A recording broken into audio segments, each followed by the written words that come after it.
और ये बहुत रेयर होता है, लेकिन बहुत सिवियर इंजरी हो सकती है।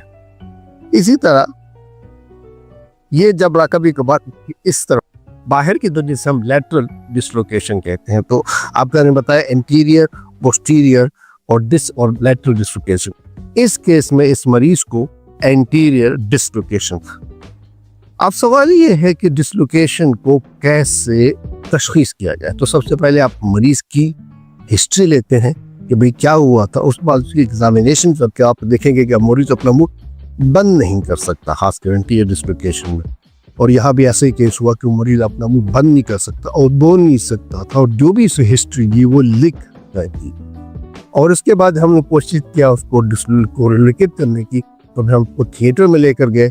जैसे आपने देखा कि इसको बेसिकली ऐसे आया हुआ था, हमने इसको पकड़ के पीछे की तरफ ऐसे धक्का दे के पीछे की तरफ ले गए और क्लिक की आवाज के साथ ये चीज अंदर चली गई।